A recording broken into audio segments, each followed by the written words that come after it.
Welcome back, everyone. We're now moving into part two of the pronoun workshop. This section will help you understand pronouns and learn how to be an ally to the LGBTQIA plus community so that you create a work environment where everyone can thrive. This section will specifically go through pronouns and the LGBTQIA plus acronym, including all of the changes that have happened to the acronym and to pronouns over the years. So, what are pronouns? Pronouns are a linguistic tool used to refer to people. They are used to replace someone's proper name, and it is also part of how somebody expresses their gender.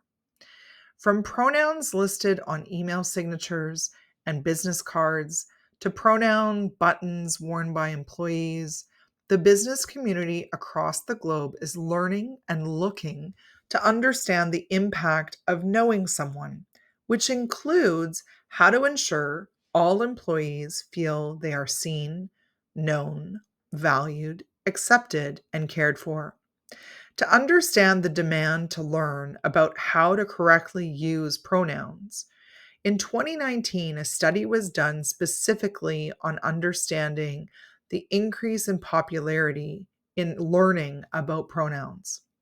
The results shared that understanding the pronoun they, them used in searches on Google rose by 313% compared to the previous year.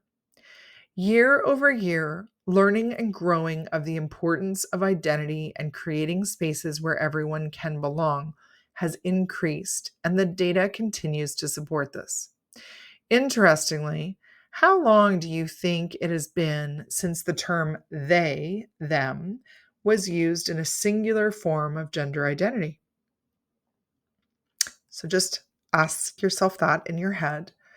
The term they, them, as a singular form of gender identity has been used since before the 14th century. A famous reference dates back to Geoffrey Chaucer's use of a single pronoun in the Canterbury Tales. In this example, Chaucer used they to refer to a single person whose gender was not specified. But over the centuries, singular they continued to be used in literature and spoken language. And while gender fluidity has been recorded in history for thousands of years, examples such as the Hijra community in South Asia, dating back to ancient Hindu texts around 400 BCE, the Two Spirit people among various indigenous cultures in both North and South America, long before European colonization, and similar recordings in ancient Mesopotamian, Egyptian, and Greek societies. Now, that said, the modern usage of they, them as gender neutral pronouns for non binary or gender non conforming individuals became more widely used in the late 20th and early 21st centuries. This shift aligns with the broader societal recognition of non binary identities and the push for more inclusive language. So, to begin, let's review important terms. Let's start with sex identity. Sex identity refers to the anatomical classification that human beings are assigned at birth. Their assignments are male, female, or intersex. Intersex is when a person is born with a reproductive anatomy that doesn't fall under male or female. Intersex represents a mosaic of genetic material with cells with XX and XY chromosomes. Not all intersex anatomy shows up at birth. Sex identity is now likened by scientists as a spectrum that is similar to the color spectrum. Gender identity refers to a person's deeply felt sense of their own gender, whether that is male, female, intersex, a blend of both, neither, or something else entirely. This internal sense of self may not align with the sex that is assigned at birth. The reason gender identity is important is because pronouns align with and affirm an individual's internal sense of gender. An example of this is that historically the word for an intersex person is androgyne, and the use of this is not obsolete. In today's teachings, intersex represents sex identity and androgyne represents gender identity. Now, gender expression. Gender expression is actually different from gender identity. Gender expression refers to the external appearance of one's gender identity. It's usually expressed through behavior, clothing, haircut, voice, and other forms of presentation. It's how the individual presents themselves and their gender to the world. Now, sexual orientation refers to a person's physical, romantic, and or emotional attraction to others. It's about who you are, who you're attracted to, and who you want to have relationships with. It's really just about who you love. And these terms are the foundations of pronouns. Pronouns are a part of how individuals present their gender to the world. Pronouns do not indicate sexual orientation.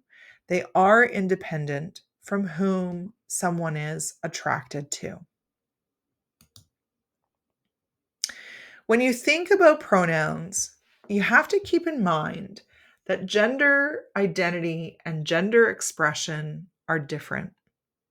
So, before we can gain clarity on pronouns, it's also important to understand the evolution of the acronym that represents the 2SLGBTQIA+ community. Now, some people refer to the community as LGBTQIA+ or LGBTQ. All of these are appropriate acronyms, and the evolution of the acronym from LGBTQ to 2SLGBTQIA+ reflects a growing recognition and inclusion of diverse identities within the community. Here's a brief history of this evolution. The early beginnings started between the 1970s and 80s, and initially the term gay community was widely used, which later evolved into LGB to specifically include lesbian, gay, and bisexual people. This shift aimed to encompass a broader range of sexual orientations beyond just gay. The inclusion of transgender and queer identities began in the 90s. The acronym was expanded to LGBT, and this explicitly included transgender individuals, recognizing the distinct challenges and identities within the community. The addition of Q for queer or questioning followed, broadening the term to include those questioning their sexual or gender identity and those who identify as queer, a term that has been reclaimed from its past that used to be a derogatory term. Further expansion for inclusivity expanded in the 2000s, which went into LGBTQ+. This became more common with the plus sign, symbolizing the inclusion of other identities not explicitly covered by the acronym. And this was a step towards acknowledging the complexity and diversity within the community. Recognition of two-spirit and intersex individuals has occurred in the more recent years, which is where the term evolved to 2SLGBTQIA+. And this includes two-spirit individuals, or the 2S portion of the acronym. It is a specific term that notes Indigenous cultures describing a person who embodies both masculine and feminine spirits. This change aimed to recognize and honor the unique experiences of Indigenous peoples. Additionally, I for intersex individuals was added to address those born with variations in sex characteristics that do not fit typical binary notions of male or female genitalia and bodies. A was also included to the acronym to include those who do not or rarely experience physical attraction in asexuality. And this also may have emotional components where the person may not experience physical attraction but does have emotional connections. The plus at the end is meant to include the addition of sexual orientations or gender identities as we learn more about the community and how to ensure they belong. So the current acronym, 2SLGBTQQIA+, is the 2S indicates two-spirit, the L is lesbian, the G is gay, the B is bisexual, the T is transgender, the Q is queer, the second Q in brackets is questioning, the I is intersex, the A is asexual or ally, the plus encompasses other identities not specifically listed. Now, this continuous expansion of the acronym reflects the broader understanding and acceptance of the diverse spectrum of sexual orientations and gender identities. It signifies an ongoing commitment to inclusivity and respect for all individuals within the community. My suggestion would be to also pause this slide to read through each of the definitions so that you have a broader understanding of each of these specific elements of the acronym. There is also a handout that if you have done this workshop within your organization, you have access to. Interestingly, while the 2SL GBTQIA plus acronym has grown and changed in its use and understanding since the 70s, pronouns that encompass non-binary, transgender, gender nonconforming, they have been around linguistically for much, much longer. In your mind, if you consider how long that they have been used in the English language, it's a really interesting thing to consider. And the reason I'm asking you to do this is because, from a language and linguistic perspective, pronouns are used to refer to people in place of someone's name, and also to denote their gender expression. So, when we look at pronouns being used to replace someone's proper name, um, we understand that this is why pronouns are listed on email signatures, on business cards. They're used on buttons by employees saying, "Ask me my pronouns." The business community across the globe is really trying to expand this element so that all employees feel seen, known, valued, accepted, and cared for. And while the political topography and external beliefs and values may differ, within the workplace, ethics and respect for employees remains both a legal and a cultural component to an organization's success. Individuals who use he, him pronouns typically identify as male. Individuals who use she, her pronouns identify as female.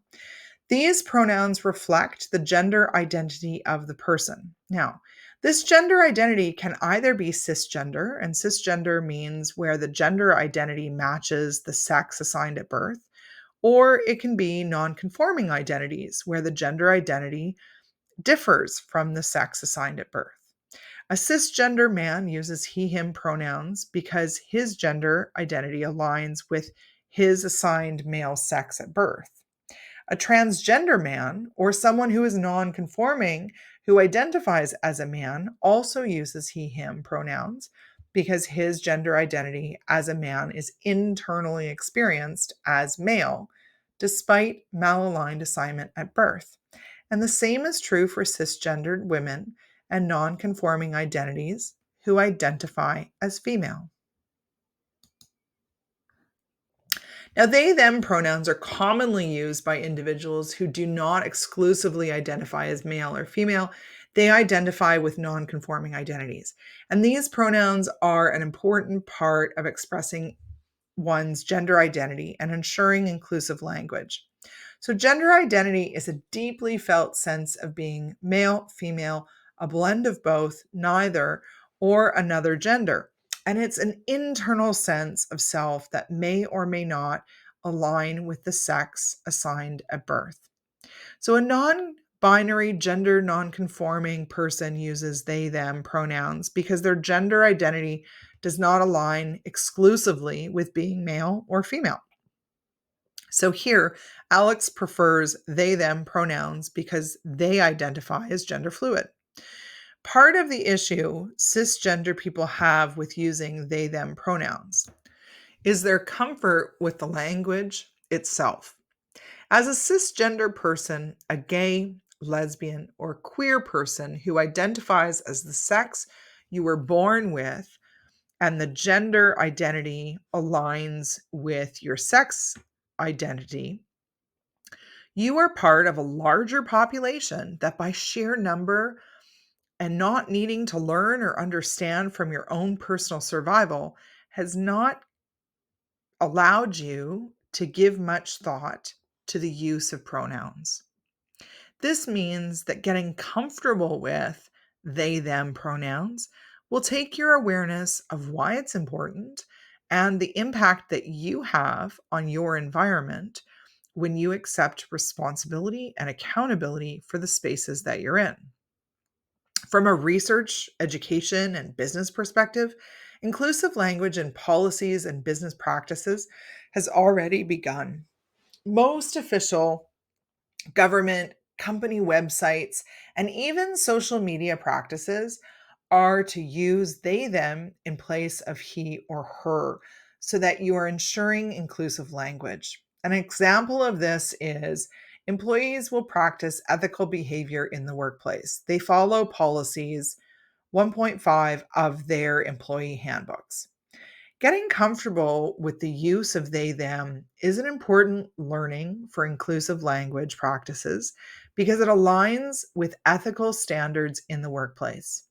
Your learning of using they, them helps you connect with non-conforming identities so that you know how to appropriately use their pronouns.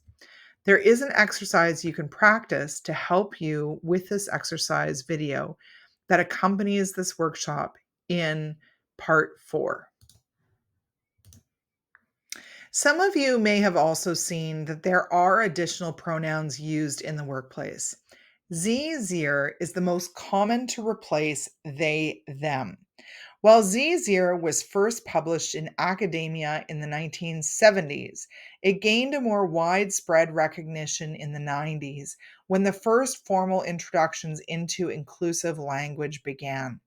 The increased usage is now tied to the broader movement towards awareness and understanding of inclusive language itself.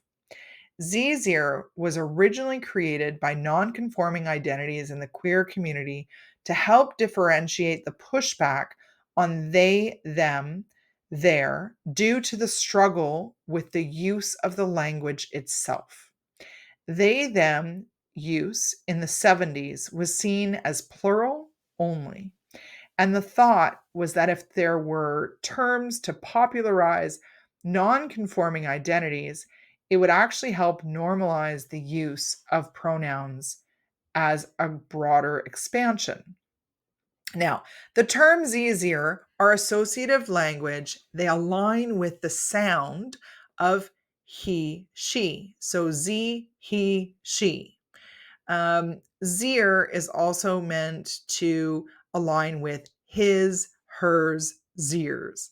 So this initial stance was that by using associative language, it would be more comfortable for heteronormative people in the transition of use and understanding gender identity to start practicing pronouns in a more inclusive way. Now, this hasn't necessarily been the case. However, there is a growing population of non-conforming individuals who do use Z Z. Z is a gender neutral pronoun. It's used by some individuals who do not want to identify strictly as male or female or as they or them.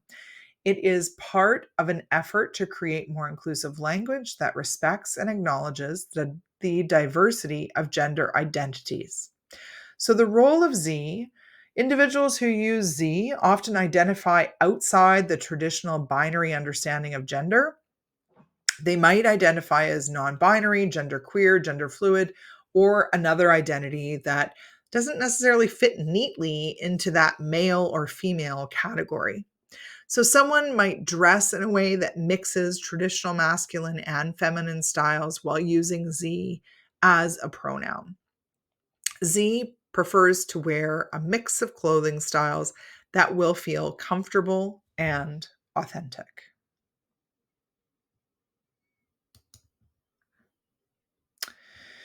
Now, when we look at how to be an ally and practice allyship, it's important to understand that allyship is the practice of supporting and advocating for marginalized or oppressed groups by people who are not part of those groups. So while you might have ERGs, it's important to actually have allies also be part of those ERGs and participate with the events and the activations and the initiatives that are being done. So, when it comes to the LGBTQ community, being an ally to this community involves actively working to learn and practice ethical, respectful, and non discriminatory behavior in the workplace. Now, you can actually take this slide and apply it to any of the marginalized or oppressed groups, but I'm going to try and speak to it from the role of the LGBTQ. So, when we're practicing allyship, that means that as someone who is not part of a marginalized, underrepresented group, you will work on the following. And even if you are part of an underrepresented group, if you are not part of the LGBTQIA group, you would still use these terms and these practices to help you create uh, an environment of belonging. Because one of the big misperceptions is that if you have one marginalized identity, that you don't actually have to look at the other identities of other people. And that's where we've created incredibly polarized workplaces. So, how to be an ally and practice allyship is actually something that every single employee needs to be practicing and applying that 50% me, 50% you accountability, responsibility, and ethical behavior. So here we go. The first piece is you want to listen and learn. An ally really is looking out to understand the experiences and perspectives of marginalized individuals by specifically listening to them. So this isn't just listening to their stories. It's also educating yourself on the issues of inequality. It also means that you are listening to them in meetings, actively understanding where their diverse perspectives actually contribute to something of your business objectives. Support and advocacy. So, allies provide support to marginalized individuals and they advocate for systemic change that promotes equity and justice. So, what does that mean? It means that when you are not in the room, somebody is advocating for you. It means that if you know that there is an underrepresented employee that is tremendous, you will also advocate for them. So it's really about ensuring that the systemic issues that often happen behind closed doors decrease in their occurrence. Self-reflection. Self-reflection is an important part of being an ally because allies regularly reflect on their own biases, their own privileges, the elements that they have entitlement with, and they work to challenge and change them. It means that in situations where there's conflict, you're going to pause and you're going to think about how potentially what you've been socialized to believe or your own bias is actually impacting your ability to create a space of belonging and how you're being accountable and responsible for the environment itself. Action is true allyship. This is where you go beyond words, and it involves taking concrete actions to support your entire workplace community and ensure that marginalized employees are actually being supported so that there are relevant policies, or if there is discriminatory behavior, you are ensuring that it becomes called out and something is done about it. Allyship is an ongoing process that requires continuous effort and commitment to making positive changes in the workplace and the communities that you serve. An ally recognizes their own privilege in the context of the workplace and uses it to understand and amplify the voices and experiences of those who face discrimination, bias, or inequity. Being an ally to the LGBTQIA plus community or the gender nonconforming community means that you accept accountability and responsibility to treat people ethically, respectfully, and with the best interest of your workplace in mind. An ally is going to ensure that those who identify in nonconforming genders, where sex identity and gender identity are not aligned, are enabled the opportunity so that they can thrive in the workplace. It's making sure that someone who is protected under EEO laws and human rights protections is actually seen, valued, heard, um, cared about, and accepted. We've now completed part 2 of our workshop. Please join me in the next part where you will learn how to use pronouns and how to correct misgendering mistakes, which is all part of being an ally.